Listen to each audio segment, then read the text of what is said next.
Across cabins, rivers, and frozen ridges, moments of pursuit can collapse into chaos when the wild strikes back with ferocity.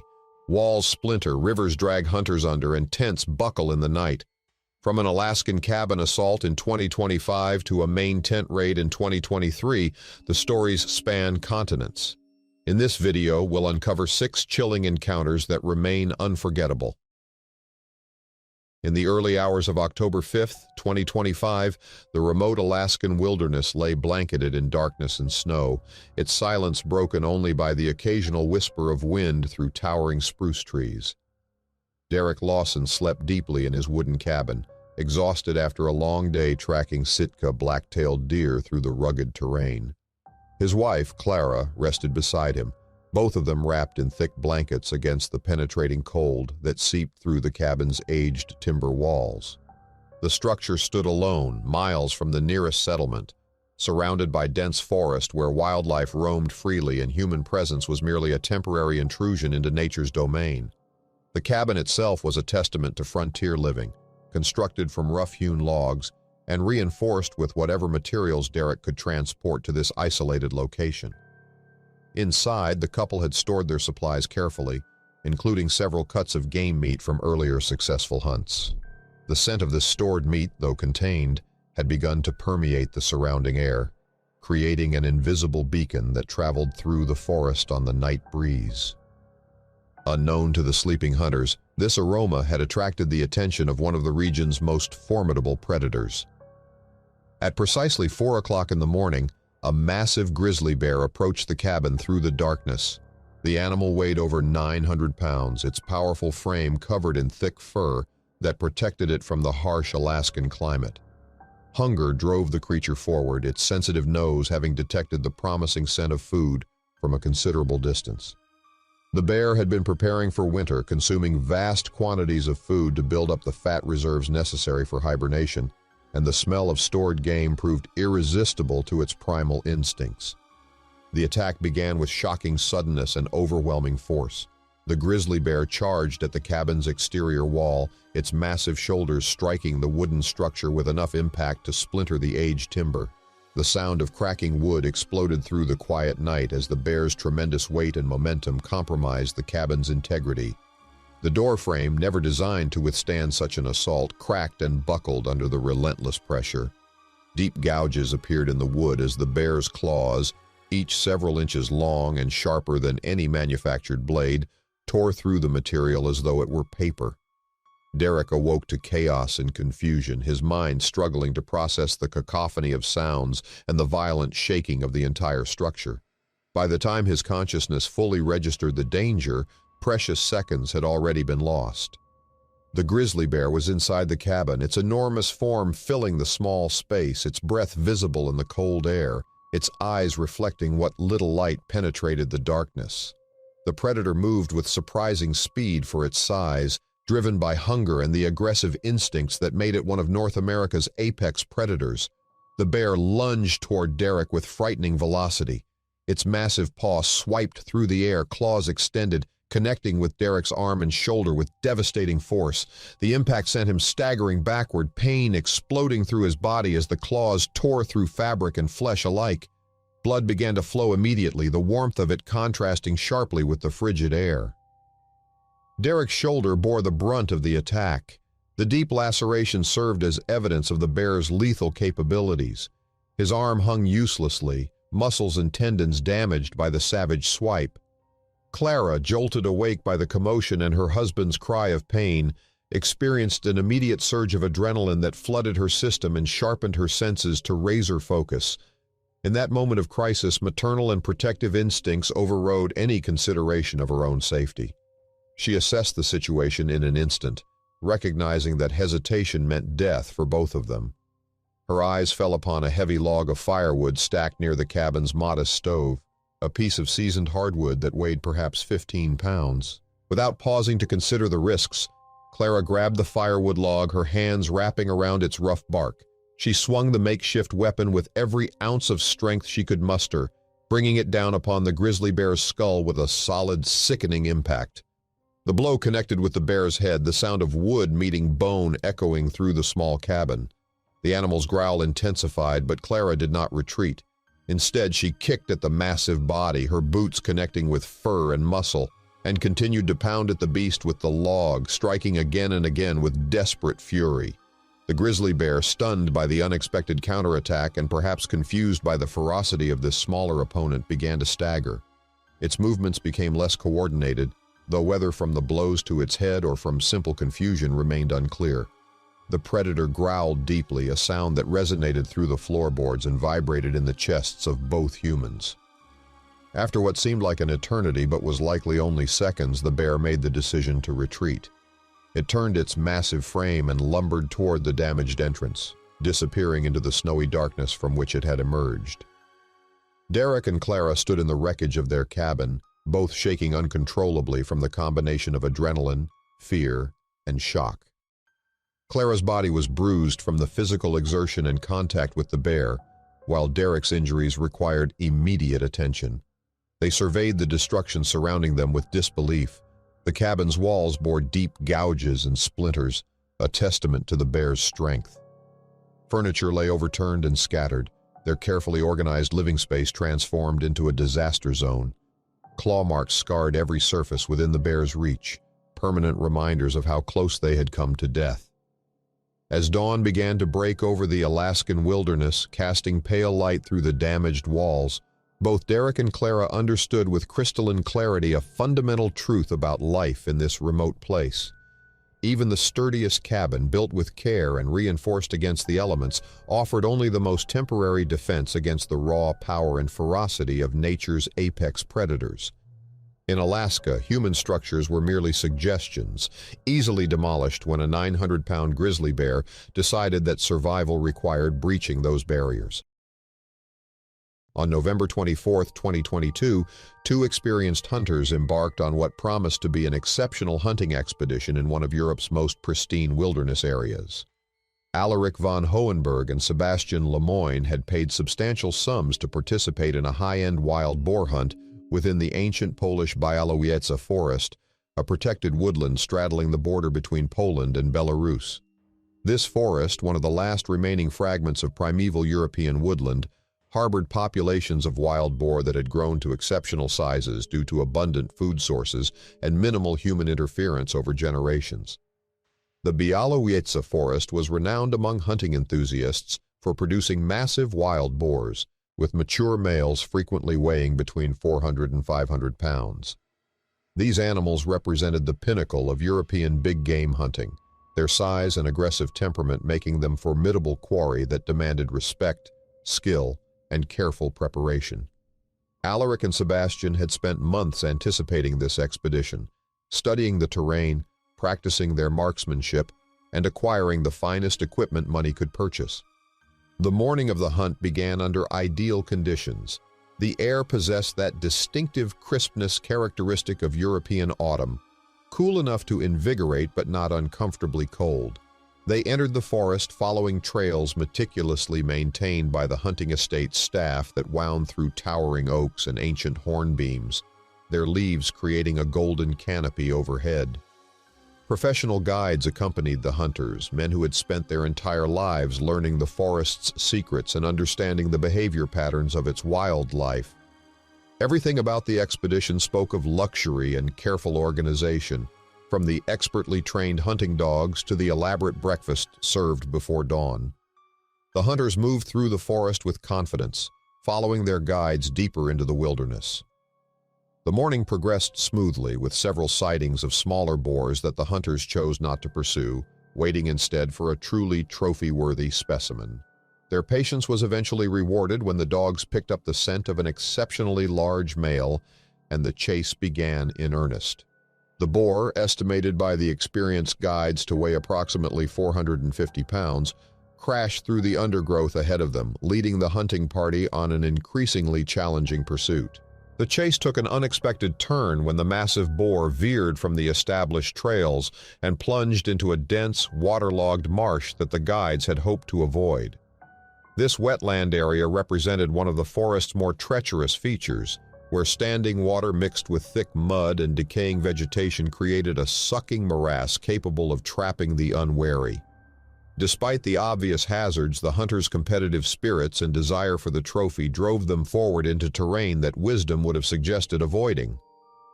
Alaric von Hohenberg found himself at the forefront of the pursuit as the group entered the marsh. The ground, which had appeared relatively solid from a distance, proved deceptively unstable beneath his weight.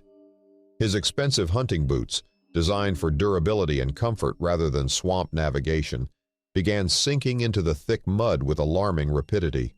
Within moments, the glutinous mire had swallowed his legs up to the knees, each movement requiring tremendous effort and actually serving to drive him deeper into the sucking embrace of the swamp. The 450-pound boar, startled by the hunter's persistent pursuit and disoriented by the rugged terrain, suddenly altered course and charged directly through the reeds toward the human intruders. The animal's tusks, curved and yellowed with age, glinted menacingly in the filtered sunlight that penetrated the marsh's dense vegetation.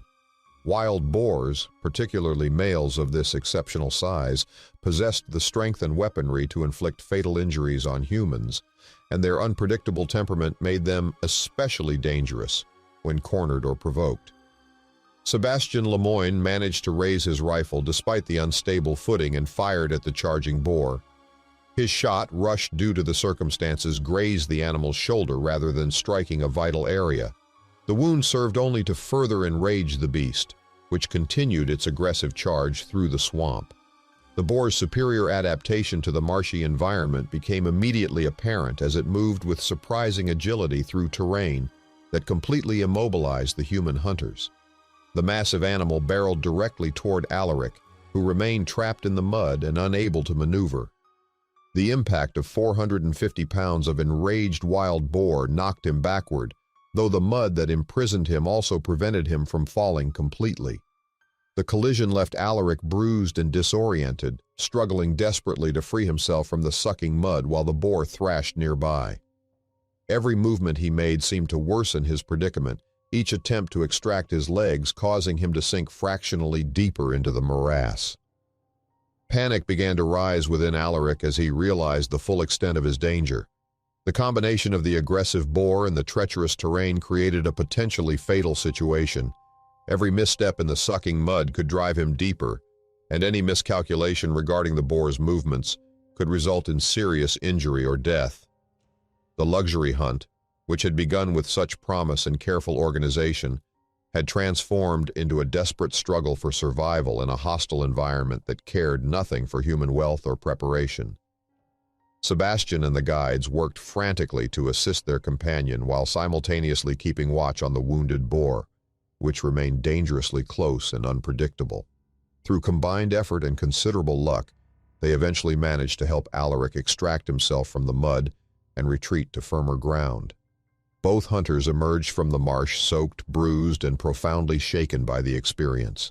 The incident served as a harsh reminder that even the most carefully organized and expensive hunting expedition could not eliminate the inherent dangers of pursuing large game in challenging terrain. The Białowieża forest, despite its management and the presence of experienced guides, remained fundamentally wild and unpredictable, holding dangers that extended far beyond the animals themselves. On January 25, 2024, a small hunting party ventured onto Kodiak Island, Alaska, seeking Sitka black-tailed deer in one of North America's most challenging and spectacular wilderness environments. The expedition included Ronan Kessler, Sylvia Thorne, and several other experienced hunters who understood the unique dangers presented by this remote location. Kodiak Island enjoyed a reputation among hunters as both a paradise of abundant game and a landscape where massive predators ruled unchallenged, creating an environment where human visitors remained perpetually aware of their vulnerability. The island's dense spruce forests, fog-shrouded valleys, and rugged coastline provided ideal habitat for the Kodiak bear, a subspecies of brown bear that grew to extraordinary proportions due to the island's rich salmon runs and abundant vegetation. Adult male Kodiak bears frequently exceeded 1,000 pounds in weight, with exceptional specimens reaching 1,500 or even 1,600 pounds.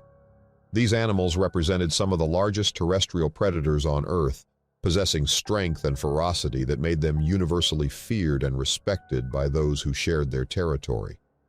The hunting party had been tracking Sitka black-tailed deer through the island's interior, moving carefully through terrain that alternated between dense forest and open meadow.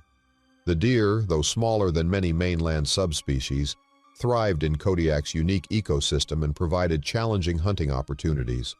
The morning had progressed successfully, with the group working in coordinated fashion to locate and approach their quarry while remaining constantly vigilant for signs of the island's apex predators.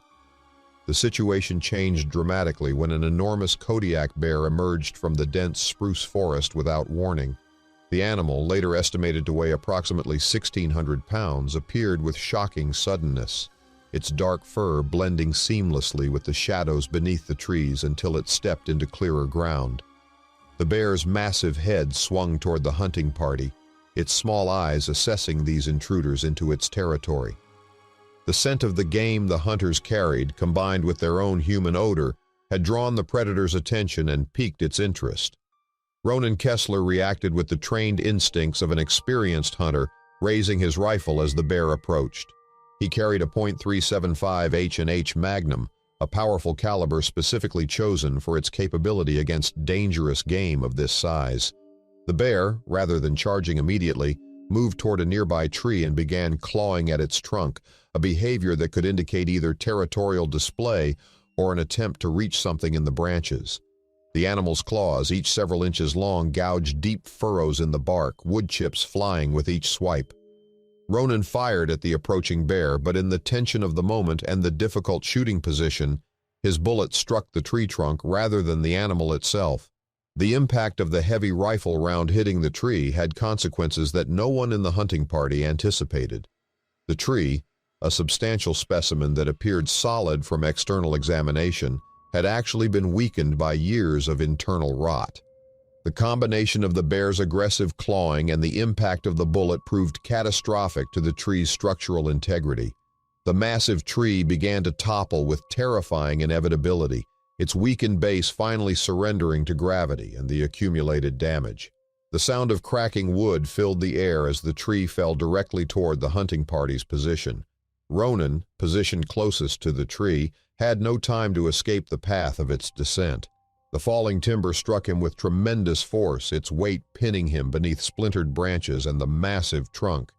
Sylvia Thorne and the other members of the hunting party immediately sprang into action despite the continued presence of the bear, which had retreated slightly but remained nearby, snorting and observing the chaos it had indirectly caused. The foggy forest atmosphere added to the confusion and danger as the hunters worked frantically to free their trapped companion.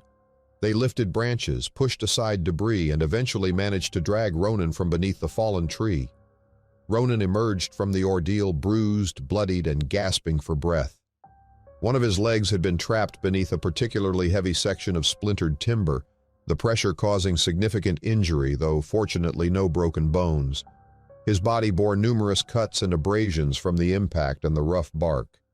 The adrenaline coursing through his system temporarily masked the full extent of his pain, but the shock of the incident left him shaken and acutely aware of his mortality. The bear, after observing the commotion for several tense minutes, finally retreated into the foggy forest, its massive form disappearing among the trees as mysteriously as it had appeared. The hunting party, now focused entirely on Ronan's injuries and their own safety, abandoned any further pursuit of game and began the difficult process of evacuating their wounded companion from the wilderness. The incident on Kodiak Island served as a stark illustration of how quickly familiar hunting activities could erupt into life-threatening chaos. The combination of massive predators, unstable terrain, and the unpredictable consequences of human actions created an environment where every decision carried potentially fatal consequences. On Kodiak Island, the wilderness functioned as a deadly trap for those who miscalculated or underestimated the dangers inherent in sharing territory with 1,600-pound apex predators in an unforgiving landscape.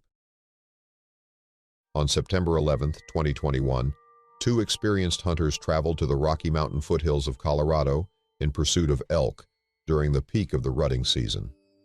Cale Draven and Lucian Varga had hunted together for many years, their partnership built on mutual trust and complementary skills. The Colorado Rockies provided some of North America's finest elk hunting, with mature bulls reaching impressive sizes and the mountainous terrain offering both spectacular scenery and significant physical challenges to those who ventured into the high country. The hunters had spent the morning tracking a herd of elk through a canyon system, following fresh sign and occasionally hearing the distinctive bugling calls of bulls establishing their dominance. Late afternoon brought a change in weather conditions as fog began rolling into the canyon, the moisture-laden air flowing down from higher elevations and reducing visibility dramatically. What had been clear sight lines extending for hundreds of yards gradually diminished to mere meters, transforming the landscape into a claustrophobic environment where sounds became amplified and every shadow held potential danger.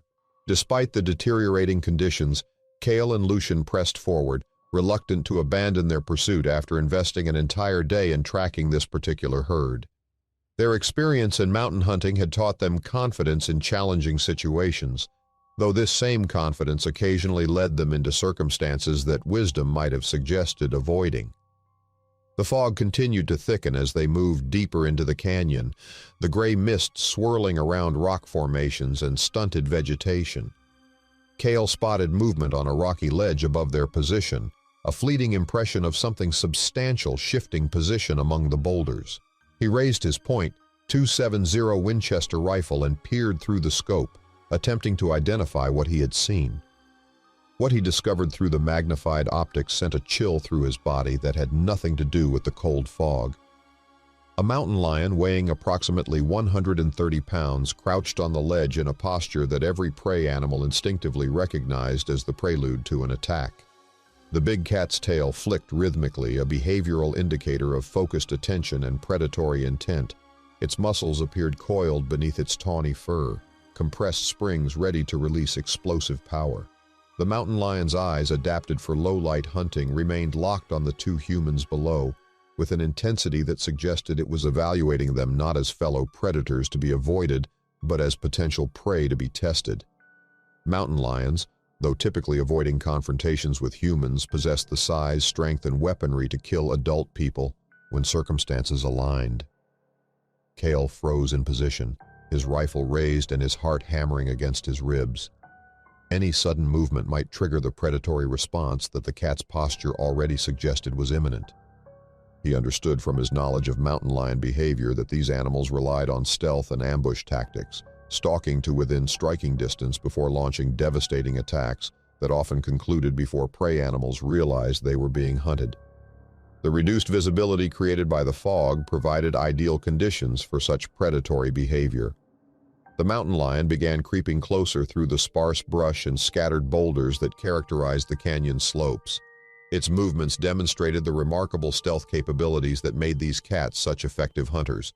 Claws scraped nearly inaudibly against stone as it descended from the higher ground, circling gradually to achieve a better attack angle. The predator's eyes never left the hunters, constantly evaluating their positions and any defensive capabilities they might possess. Cale made the decision to fire before the cat could close the distance further.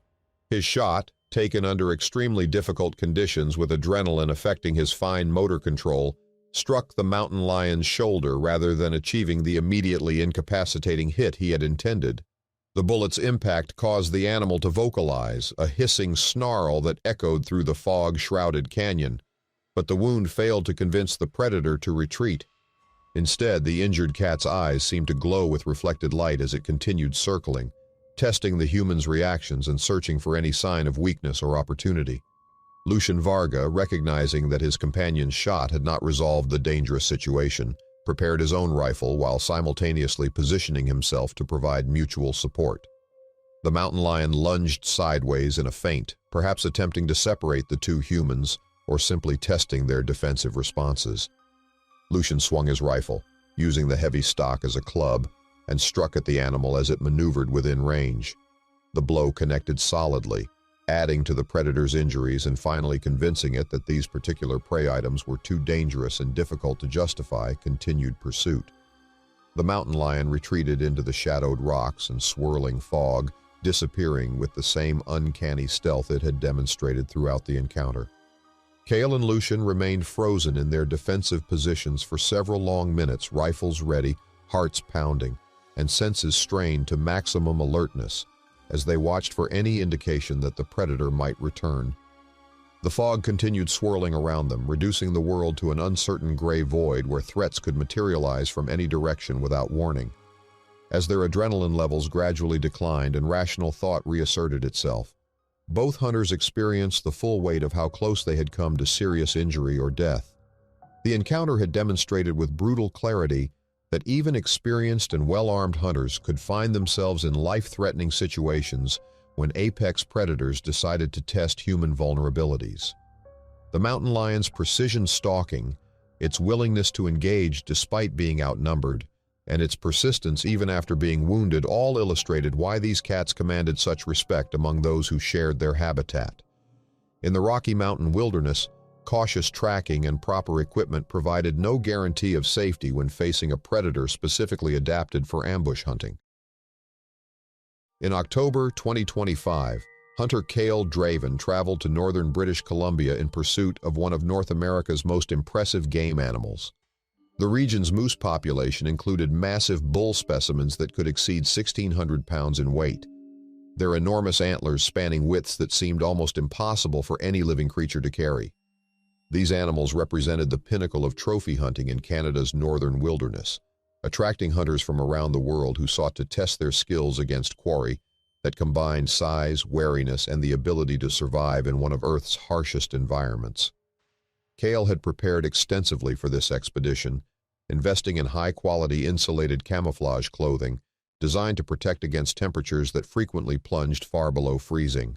His rifle, a Remington Model 700 chambered in .300 Winchester Magnum and topped with a 39x40 scope, represented the type of powerful, accurate firearm necessary for cleanly harvesting game of this size at the extended ranges often encountered in open northern terrain.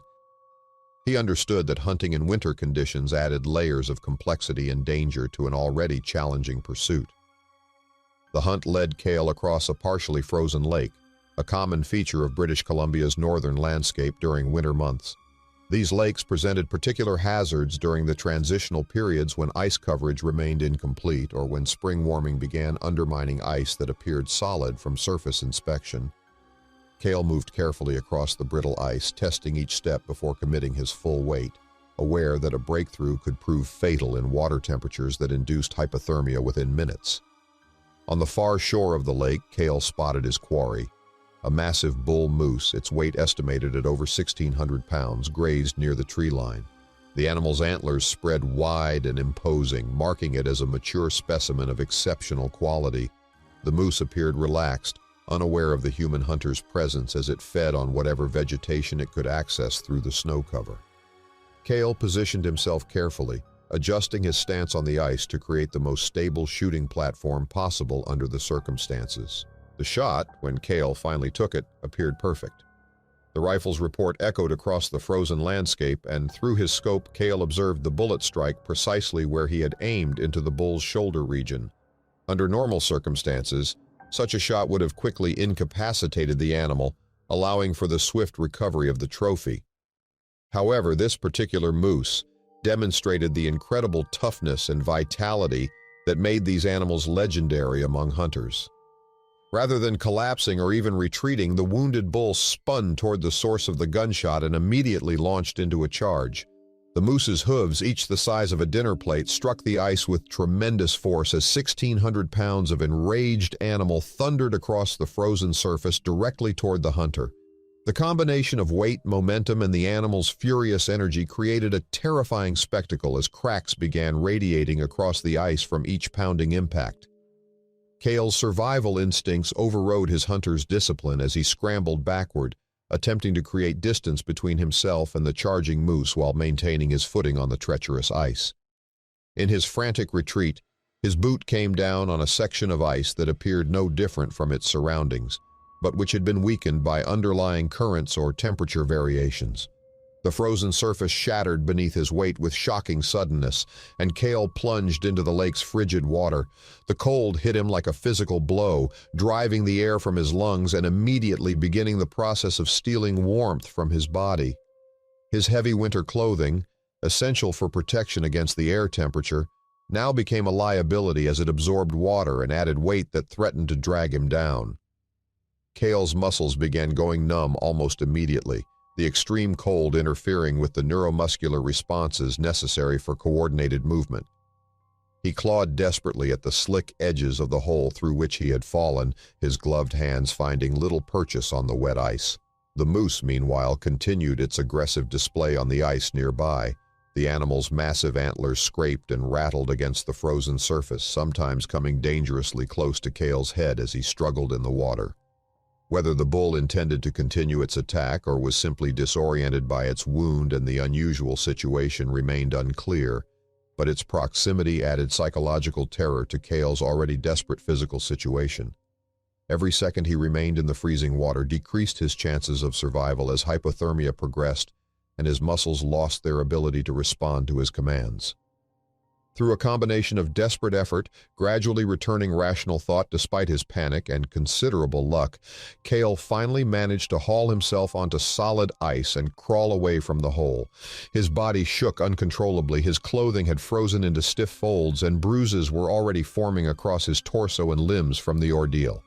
The moose, having expended its initial fury and perhaps weakening from its bullet wound, finally retreated toward the distant shore, leaving Cale alone on the ice with the immediate task of preventing his own death from exposure. The encounter left Cale profoundly shaken, his successful extraction from the water feeling more like blind luck than skilled survival. As he made his way off the lake and began the process of building a fire to combat hypothermia, he reflected on how quickly circumstances had deteriorated from a carefully planned hunt into a desperate struggle for life. In British Columbia's frozen wilderness, the terrain itself could prove as deadly as any game animal. The combination of an enraged moose and breaking ice created a situation where all his preparation and expensive equipment became nearly irrelevant in the face of nature's indifferent lethality. On September 14, 2023, hunter Ethan Parker had traveled to the remote forests of northern Maine, seeking the elusive bull moose that populated the region's dense spruce and fir woodlands. Northern Maine represented one of the last true wilderness areas in the northeastern United States, where vast tracts of uninterrupted forest stretched for hundreds of square miles with minimal human presence. The region's isolation and abundant wildlife had attracted hunters and outdoor enthusiasts for generations. However, this same remoteness meant that anyone venturing into these woods did so with the understanding that help lay hours or even days away. The area where Ethan had chosen to establish his camp sat approximately 18 miles from the nearest logging road, accessible only by foot through challenging terrain that alternated between boggy lowlands and rocky ridges. He had packed his gear carefully, carrying everything on his back during the grueling 8-hour hike to reach this particular location. His choice of campsite reflected both practical considerations and hunting strategy. The small clearing near a dense spruce thicket provided shelter from the wind while offering quick access to game trails that moose were known to frequent during their late-season movements. Ethan had pitched a lightweight nylon tent, the kind designed for backpacking rather than extended camping. The tent's thin walls and minimal structure kept the weight manageable for the long approach hike, though these same features offered little protection against determined wildlife. His cooking gear sat just outside the tent entrance, arranged with the efficiency of someone who had spent considerable time in backcountry environments. A small camp stove, fuel canister, cooking pot, and eating utensils occupied a flat rock that served as his improvised kitchen. The dried meat that would prove consequential to the night's events hung from a cord strung between two trees approximately 30 feet from the tent. Ethan had followed what he believed were proper food storage protocols, elevating the meat to keep it away from ground-dwelling scavengers and placing it at what he considered a safe distance from his sleeping area. The venison strips, prepared before the trip and vacuum-sealed in plastic, represented both a lightweight protein source for the week-long hunt and an unfortunately powerful attractant to the forest's larger predators. September nights in northern Maine brought temperatures that hovered near freezing, the transition from late summer to early autumn creating conditions that felt simultaneously invigorating and uncomfortable. Ethan had retired to his sleeping bag around 9:30 in the evening, exhausted from the day's hiking and scouting activities. His .30, .06 rifle lay beside him within the tent, loaded and ready according to his habit of keeping a firearm accessible when camping in areas inhabited by bears and other potentially dangerous wildlife. The black bear that would intrude upon Ethan's camp sometime around 1:30 in the morning weighed approximately 250 pounds. A substantial animal, though not exceptionally large by the standards of Maine's black bear population. The bear had been moving through its territory following scent trails and investigating potential food sources with the methodical determination that characterized these omnivores. The smell of dried meat, concentrated and persistent despite its packaging, had reached the animal's sensitive nose from a considerable distance. Ethan woke gradually, his consciousness pulling him from deep sleep through stages of confused awareness. The first sensation that registered was pressure against his sleeping bag, a weight pressing from outside the tent. His mind, still foggy with sleep, initially dismissed this as wind or perhaps a fallen branch.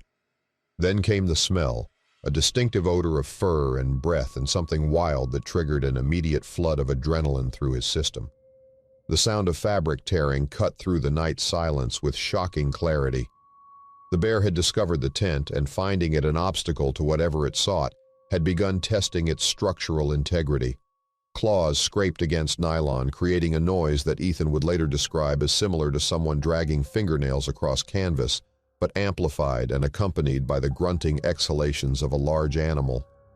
Ethan's heart began hammering against his ribs as full awareness slammed into place. He pressed himself against the opposite wall of the tent, his hands fumbling in the darkness for his rifle. The bear managed to tear a hole in the tent's corner, the ripping sound seeming impossibly loud in the confined space. Through the opening, Ethan could see the darker silhouette of the animal against the marginally lighter forest beyond. The bear reached inside with its snout, the wet nose and coarse fur pushing through the tear it had created. The animal's breath came in snorts and huffs as it investigated this strange structure and the human scent emanating from within.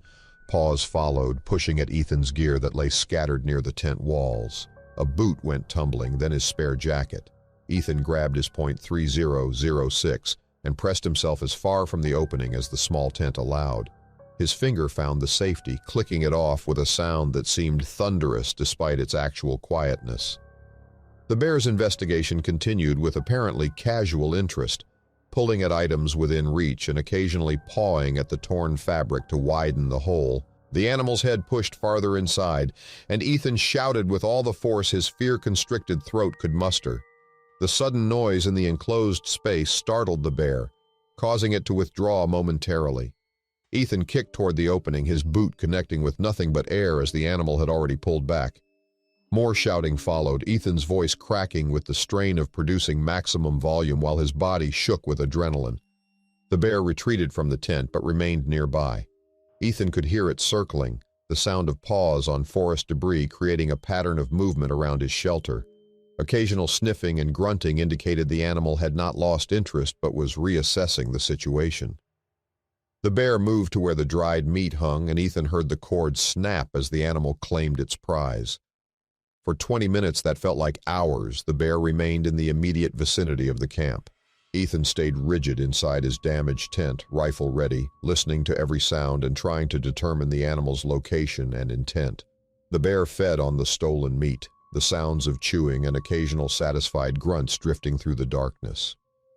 Eventually, the sounds grew more distant as the animal moved away, carrying its prize deeper into the forest. Ethan remained motionless until the first gray light of dawn began filtering through the trees. Only then did he cautiously emerge from the tent to assess the situation. The torn corner gaped open, claw marks visible in the fabric. His gear lay scattered where the bear had pulled it through the opening. The cord that had held the dried meat hung empty, one end showing where the bear's weight and strength had snapped it. The incident left Ethan profoundly shaken, his hands trembling as he packed his equipment in the early morning light. He abandoned the hunt immediately, making the 8-hour return hike without pause despite his exhaustion. The experience had driven home a lesson that he had understood intellectually but never felt with such visceral certainty. A curious bear, not necessarily aggressive or intentionally dangerous, could turn an unprotected tent into a potentially fatal trap. The thin nylon barrier that had seemed adequate when selected in a sporting goods store offered essentially no protection against an animal weighing a quarter ton and equipped with claws capable of tearing through fabric as easily as tissue paper. Ethan would later tell anyone who asked about the incident that the bear probably never intended any harm toward him specifically. The animal had simply been following its nose toward food, investigating obstacles in its path, and demonstrating the kind of persistence that successful survival demanded. This intellectual understanding did nothing to diminish the terror of those moments when paws and snout had pushed through his tent wall, when the only barrier between himself and a wild predator had been torn away, leaving him exposed and vulnerable in the darkness of the Maine wilderness.